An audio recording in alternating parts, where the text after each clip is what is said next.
मैं आपकी तवज्जो इस तरफ चाहता हूं आपके माध्यम से कि मैं वाहिद आदमी हूं इस सदन में जिसमें वन मैन कमेटी आपके द्वारा बनाई गई सरकार के, और मैं उसमें पेश हुआ 123 प्रॉपर्टी में। जस्टिस आर्यन ने जो रिपोर्ट पेश की आज तक वक्फ बोर्ड को नहीं बताया गया, चूंकि वो आपकी मंशा के खिलाफ थी और गवर्नमेंट की मंशा के मुताबिक नहीं थी। 123 प्रॉपर्टी में जब मंशा के खिलाफ हमारे नहीं आई, मंशा के मुताबिक नहीं आई, तो हमने 2 मैन कमेटी बनाई और 2 मैन कमेटी ने भी कोई रिपोर्ट वक्फ बोर्ड को नहीं दी, जबकि वक्फ एक्ट जो है 1995 जो है वो पार्लियामेंट से पास शुदा है कि हम पार्लियामेंट के जो एहतराम है उसका नहीं कर रहे, उसके हुकूक का। इसी तरह से सर सूबाई हुकूमतों को इख्तियार दिया गया। सर हिंदू एंडोमेंट में जो कर्नाटका और तमिलनाडु में है वहां कोई मुस्लिम नहीं हो सकता, और 26 में आर्टिकल 26 का वायोलेशन है। 4 धाम में ये लिखा हुआ वाज़े तौर पर कि सिर्फ हिंदू होगा। बिहार उड़ीसा में भी यही लिखा हुआ है। पंजाब हरियाणा में गुरुद्वारा प्रबंधक कमेटी में सिर्फ सिख होगा ओनली, और ये उनका अधिकार है जिसको माना गया है। लेकिन मुस्लिम के साथ में यह अन्याय क्यों है?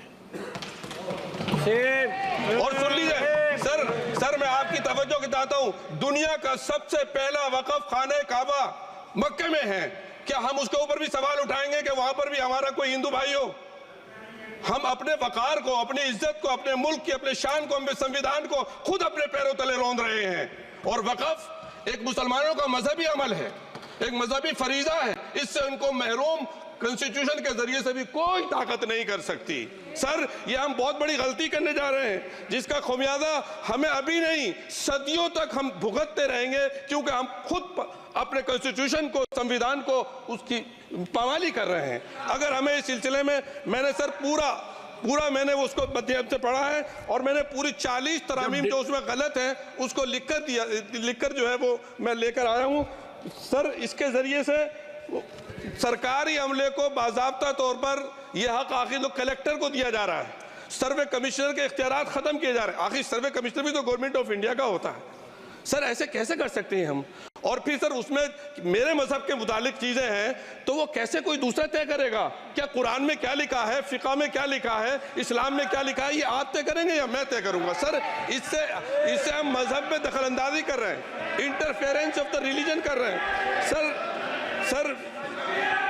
इस तरह के कवानीन से मुल्क की शाख को नुकसान पहुंचेगा। कॉन्स्टिट्यूशन की स्प्रिट हम खत्म कर देंगे, और अगर ये होगा तो कोई भी अकलियत, कोई भी माइनॉरिटी अपने आप को हिंदुस्तान में सेफ नहीं करेगी। पिछले दिनों सिखों के साथ भी ये हुआ और कुछ ईसाई भाइयों के साथ भी इस तरह के वाकयात हुए हैं, जिसकी वजह से सब लोग अपने आप को असहाय महसूस कर रहे हैं। 10 साल से जो मुल्क में माइनॉरिटीज के साथ, उनके हुकूक के साथ, उनके रिलीजन फ्रीडम के साथ जो खिलवाड़ किया जा रहा है उससे रूह कांप जाती है। और दिल ऐसा महसूस होता है कहीं ऐसा ना हो कि जनता इन हुकूक के लिए, कॉन्स्टिट्यूशन को बचाने के लिए दोबारा सड़कों पर आ जाएगी। For exclusive and insightful videos, subscribe to our new channel ABP Live Premium.